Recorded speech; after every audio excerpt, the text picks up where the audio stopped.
ICI nearly noted. What gives you hope that the ombudsman will act differently? Well, lately ay nagiging aktibo muli ang ombudsman sa paghanda at pag-file ng mga kaso, 'di ba? So may mga announcement na siya na may mga, for example, senators na sasampahan daw ng kaso.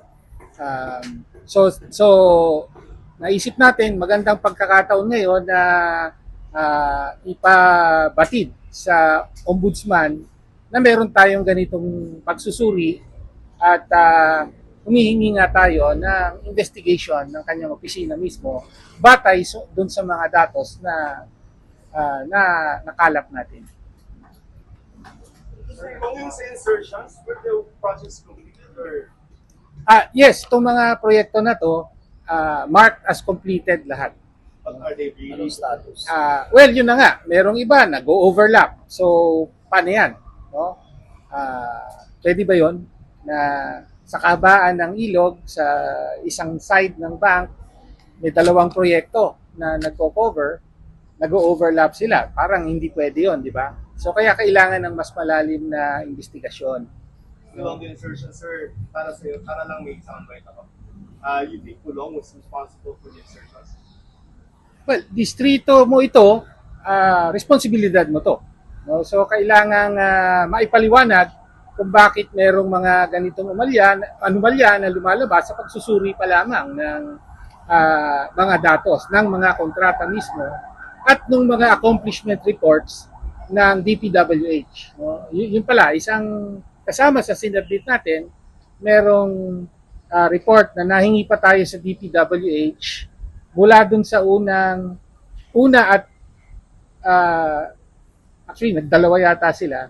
Dalawa lang ang ginawang flood control hearings ng Committee on Public Accounts. So during the first hearing, meron tayong nakuhang information from DPWH Region 11. Region 11 ba? Region 11. So, importante yun. Yun yung naging parang simula o lead. Unang mga lead natin. Kaya nakapagpalalim tayo. There is a Genesis 8. Genesis 88. Oh. Nag-benefit sila. Can we just get a summary? How did they benefit? And paano yung link between the projects and Genesis? So, sa sinuri natin na 80 contracts na may anomalya, ang pinakamarami ay yung sa Genesis 88, no? At kabilang yung mga proyekto nila sa may mga red flag, no? At ang may-ari nitong Genesis 88 ay isang known Duterte supporter, and in fact naging part ng cabinet ni dating Pangulong Duterte. Part of the 80 projects. Yes. Half day. Sa first district, Yes. congressional insertion. Can you elaborate on that point? Yes, ang sinuri natin ay mga proyekto sa First District of Davao. So yan yung distrito ni Representative Pulong Duterte noon, 2019 to 2022 ito. No? So 121 contracts ang tinignan natin. Hindi ito yung lahat ng mga public works contracts sa distrito. May section lang. Hindi pa nga ito lahat ng flood control projects. Ang tinignan pa lang natin yung sa dalawang ilog, Davao River at saka Matina River. May mga iba pang ilog sa distrito. No? So yun lang ang tinignan natin. So limited lang, hindi pa lahat. Pero dito pa lang, may 80 contracts, again, 80 contracts worth 4.4 billion pesos na tingin natin questionable. Bakit nakaagaw sa inyong atensyon yung mga proyekto na to ni Kong Pulong? Well, kasi nga, of course, yung flood control, nakafocus dun sa, tama lang, no? Nakafocus dun sa mga proyekto under the current administration, pero nababanggit din na nagsimula ito during the previous administration, no? Yung flood control corruption.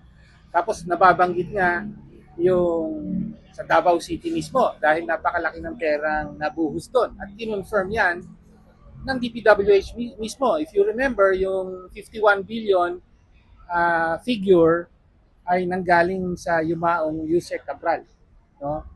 So sabi natin, dapat siguro may mag-imbestiga rin dito. So nag-inisyatiba na tayo na simulan. Kaya ito yung resulta nun. Sir, sabi mo ba yung status ng reso na yun? And kasama po ba siya sa sinabi?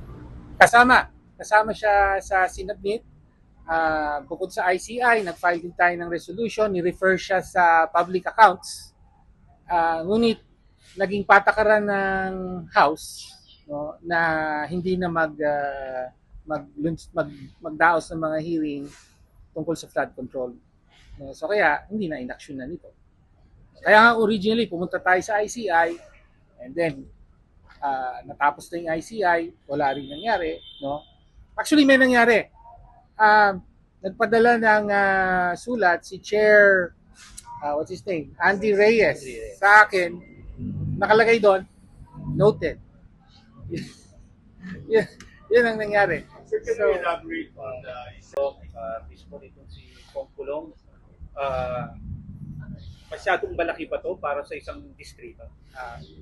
Well, una, of course, hindi correction lang, no? Hindi si Pulong yung nasa kontrata, kundi sa distrito niya ito. Alam naman natin yung talakaran, di ba? Sa isang district, mas ang role ng congressman doon ay yung insertions para maipasok. In other words, yung pagpili kung anong mga proyekto yung isasagawa sa kanya at pupondohan sa kanyang distrito. Tapos, meron ng mga contractor. Noticeably, ang pinakamalaking contractor dito, yung Genesis 88. So, ito yung kay Iskandor, dating presidential advisor ng dating Pangulong Duterte. So, in other words, malapit talaga to sa mga Duterte.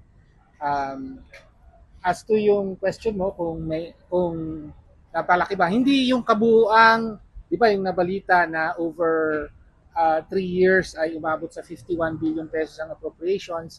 Hindi yung buong tinignan natin. As I said, 121 projects, 121 contracts, more or less mga 6 billion ang coverage nun. Tapos out of that, 80 yung sabi natin, dapat mas imbestigahan dahil may mga red flag, may mga marka ng anomalya ang mga ito.